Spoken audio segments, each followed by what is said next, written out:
Hello everyone, my name is Nick Infernus, now with a brand new PFP courtesy of your boy FNAF Nico, and welcome back to another comic book review. Now, originally, I was going to cover these three movies in their own separate videos, but I figured that because in general they are fairly similar, I decided to cover the original Michael Bay Transformers trilogy in one clean sweep. And unfortunately, a clean sweep is not what I'd call this trilogy because the quality of these movies is all over the place. Now, because I'm covering all three movies in one video, I'm going to be a lot less thorough with my thoughts than I usually am. Basically, I'll be skimming over my thoughts while hopefully still giving you guys an idea of why these movies get the score that they end up getting. So, starting off with the original movie from 2007, I've got to be honest, this one's pretty disappointing. From what I was hearing, this is one of the better Transformers movies, and I was hoping to get that kind of experience. But if I'm being honest, this movie actually ended up being in the same position as Far From Home, Blue Beetle, and Mutant Mayhem, where there's a good movie in here, potentially even a great movie, but there's one factor, one element that drags it down to being honestly one of the weakest Transformers movies that I've currently seen. I still haven't seen Age of Extinction in the last night. And honestly, probably even the worst offender of the deal breaker movies. That's probably a pretty good name for them, the deal breaker movies. Even if they're not bad, they could have been a lot better. So going over what I liked, 17 years later, I feel really old, yes. Yeah, 17 years later, the CGI still holds up. In stills, it might look a little bit weird, but in motion, the Autobots look seamless, and it really helps with the action, which is very intense, by the way, and very engaging.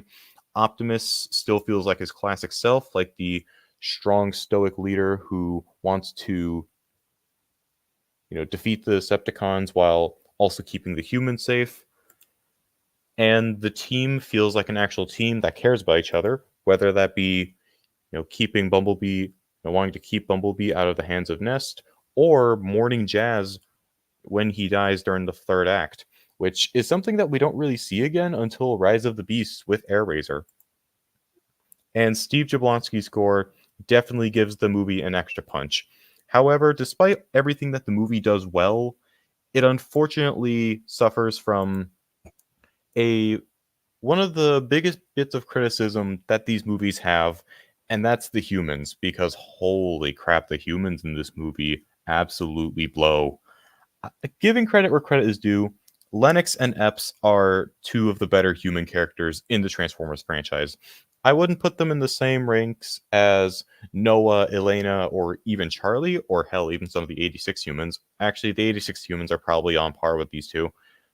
But overall, Lennox is a character that the audience is actually given a reason to root for him, since he has a family at home that he wants to go back to as soon as he can, and the actor playing Epps does give a very entertaining performance.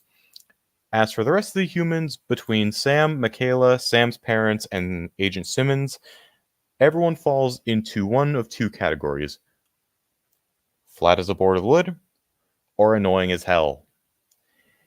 And this is really the element that almost ruined the movie for me, which might sound like a minor thing until you realize that you have to spend 2/3 of the whole movie with these guys.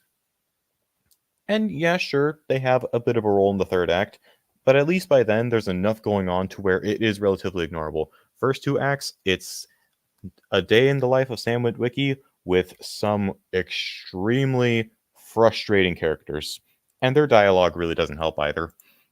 Outside of that, Optimus and debatably Bumblebee are the only Cybertronian characters to show a personality of any kind. The rest of the Autobots don't really have much, and the Decepticons don't have much either. Not to mention that they don't even show up until the third act. You get like Blackout and Barricade, and debatably Scorponok and Frenzy, but like Brawl and Bone Crusher, they just show up in the movie to die. which is really a problem that all these movies have. There are a lot of characters, especially on the Decepticon side, who show up in the movie just to die. And then Megatron and Starscream don't show up until the third act either, and they don't really show much of a personality outside of just being evil.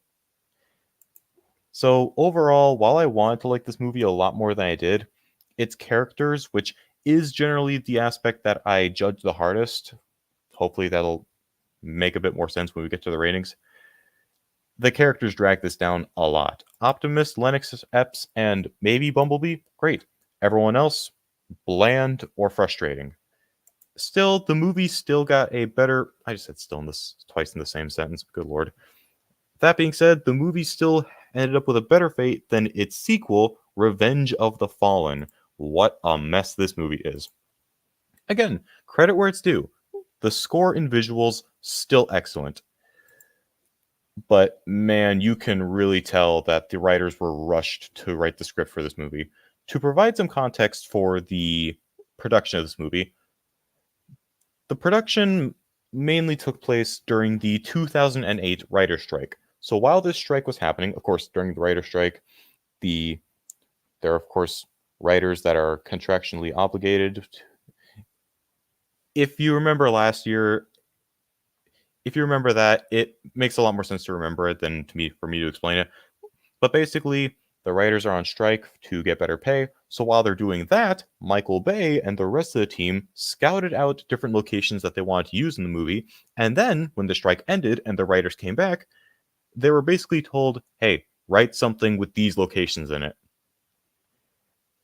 And then they basically had, like, I don't remember when that writer strike ended, but I can only imagine that they had barely any time to finish that script. And you can tell just from watching the movie that the people working on it were working with a rush script, because not only is there more going on in the second act than the first and third act combined, but it feels that way. The second act legitimately feels like its runtime is the combined runtime of acts 1 and 3. It feels the longest, whereas the movie breezes through the other two. The most evident piece, the most obvious piece of evidence is that Optimus is killed off a third of the way into the movie, and then we spend like the next hour and a half or so globetrotting with the humans, Bumblebee, and the twins.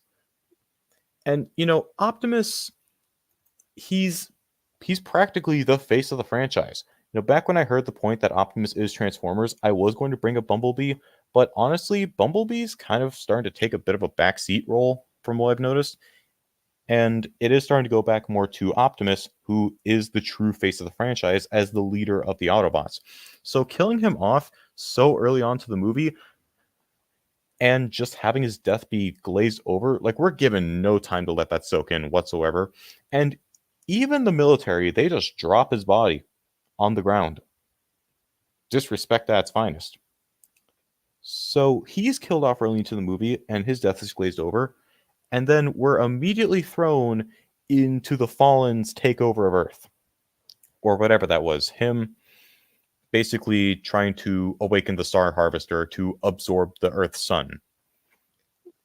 And that's kind of what the movie is about until the third act, which feels as long as the first act, which both of which feel shorter than the second act. I know I keep reiterating this, but it is one of the biggest issues with the movie, that not only is the final, and while the final battle, the action is still engaging, the big climactic fight between Optimus and the Fallen feels glazed over, especially when it's a 3-on-1 fight in the Decepticons' favor. So this villain, who's played up as a big threat, is taken out with power that Optimus probably could have used without Jetfire's parts. Like, I'm honestly debating if he even needed Jetfire's parts to beat the Fallen, because he barely used any more power there in this fight than he used against someone like Bone Crusher in the previous movie. And even when we move outside of that, the second act drags on for so long. The majority of it is spent with just Bumblebee and the twins, with Bumblebee not having that much screen time, or at least not being focused on that much. And the twins, people talk about their whole problem. My whole problem with them is just that their shtick gets old really fast. Like, I see what they're trying to do, and, it was mildly entertaining at first, but after a while, it just gets old. Oh, and the humans aren't great either. They somehow managed to make Sam's parents even worse than they already were in the first movie. And trust me, we'll get to one particular scene later. But the rest of the humans, they almost they they're basically the same, which is to say they still suck. Also, this having a rushed script led to a lot of very questionable choices. Like, I'm just gonna ask a bunch of questions here. Why does Devastator have wrecking balls? I know that they're overhaul balls, but for the sake of the video, they're wrecking balls. Why is there a scene where Wheelie humps Michaela's leg? Why are the Pretenders just portrayed as Cybertronian succubi? Why are the twins the way they are? Like, really, why even write the twins that way as if it's not going to offend people? It didn't offend me, but, like, come on. And I already mentioned how the Fallen is barely a threat in this. So, in general, it's very easy to tell that the writers were rushed to make this script because it feels incredibly disjointed. There is potential for a better movie in the first one. This movie would need a whole rewrite to be saved, which thankfully I don't have to say for Dark of the Moon. This movie, I can actually say, is pretty good. And the biggest, obviously, of course, excellent visuals and score, as always. That's really a trait that all these movies share. But what makes this movie stand out, ironically, something it gets right when compared to the previous two movies, is its main villain, Sentinel Prime.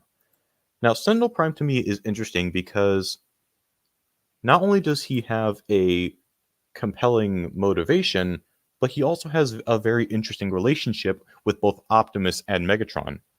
He's someone who, as he saw it, the only way to end the Cybertronian war was to compromise his morals and team up with the enemy. So that creates an interesting motivation with him.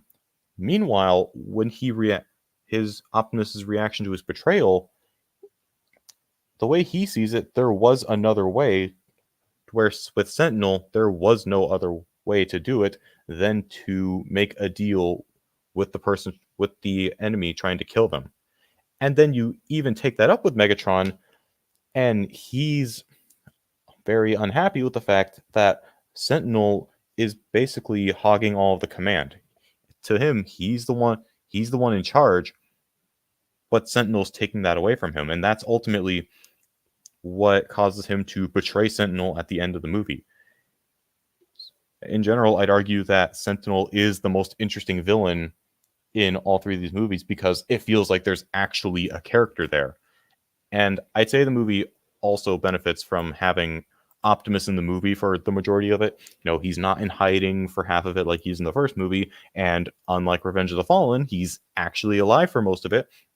So it gives us more to do with the Autobot leader and to see his relationship with Sentinel, both as the student and mentor, and as the newfound enemies.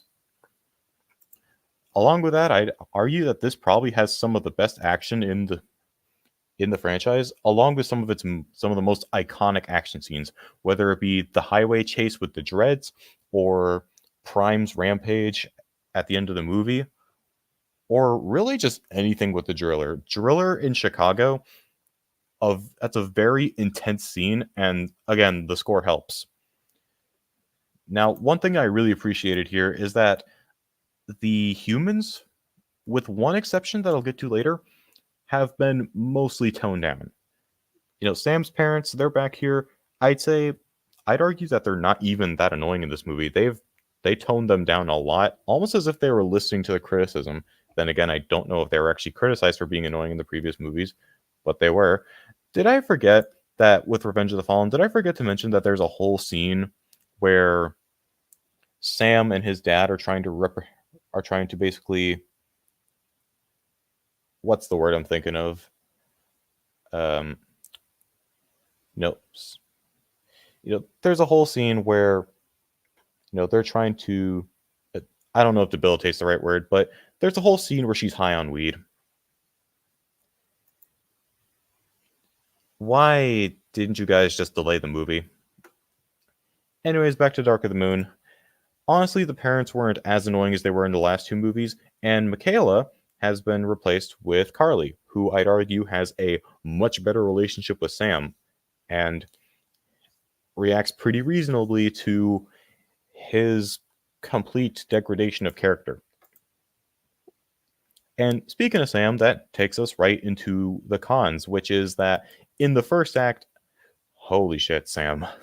Sam was one of the more boring characters in the first movie, where he was basically just a teenage horn dog. Here, being recognized by Barack Obama himself gave him a massive ego, and now he's just a massive jerk. And man, he makes the first act just a chore to sit through. Not helping is that the human villain here isn't very believable, and they don't give him any build-up at all outside of just him clashing with Sam because of Sam's ego. Yeah, along with that, the new Decepticons aren't really that. It says they're not that memorable in my notes, but it's hard to say that when this movie fully integrates Soundwave, and then we get Shockwave as well, and of course the Driller. I guess what I mean is it's the problem from earlier where there's not really characters there. And Shockwave is another case like with Brawl and Bone Crusher in the first movie, and even a lot of the Constructicons in Revenge of the Fallen, where they're brought into the movie to die, essentially. And for a character like Shockwave, he deserved a lot better, and I really hope that when they bring him back in the new franchise, in like the new rebooted universe, that he's done a lot better. And the last problem I have with this movie, there's a lot of screen time with the human characters in the third act, and again, they're toned down, so it's not that bad. It's just that the third act itself feels like it drags its feet for a little bit. There's a lot of downtime in between the action scenes for what's supposed to be the climax of the movie, so it feels a bit dragged out, but thankfully the payoff is very much warranted with Prime's rampage and the confrontation between Optimus and Sentinel and eventually Megatron. So while the third act does slow that down a bit too much for my liking, I do think the payoff is more than worth it. So again, the trilogy as a whole, very, very, very mixed across the board. The first movie, I'm only going to give it a 2. Like, I know that may seem harsh, but like I said earlier, characters is the element that I'm the most critical of when it comes to really any piece of media. And if you screw that up, then you're not going to get a high rating. And boy, did this movie screw that up. Again, Lennox, Epps, Optimus, and maybe Bumblebee, I like all of them in this movie. The rest of the humans, the fact that you spend most of the movie with the most irritating characters, it really hurts the movie a lot.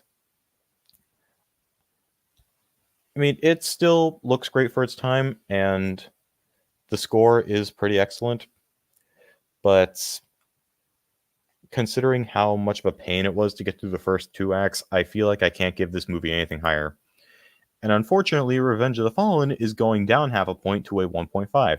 This isn't the complete disaster that the internet has been making it out to be, but it's also not good with, in general, just so much evidence that the script was rushed between the uneven lengths of the acts and the questionable choices, and the characters either being as bad as they were in the first movie or worse. Plus, killing off Prime in general was a big mistake. Thankfully, Dark of the Moon doubles the score of this movie to a full 3. I was going to give it a 3.5, but in general, there was a lot with the movie that I wasn't a huge fan of, so I did bump it down half a point. 3 is still pretty good. Having the best villain of the trilogy was Sentinel Prime, who has a very complex and interesting relationship with both Optimus and Megatron. The humans in general being toned down, and the fact easily the best of the trilogy, even if it drags its feet just a little bit. So overall, while I wouldn't say that this trilogy is bad by any means, it's also not that great, and given that these are considered the good movies, I'm not really looking forward to the last two. But anyways, guys, that's going to be it for my review of the what I'm calling the Witwicky trilogy. If you enjoyed, feel free to leave a like and subscribe for more fun content. I'll see you guys in the next video. Take care and Godspeed.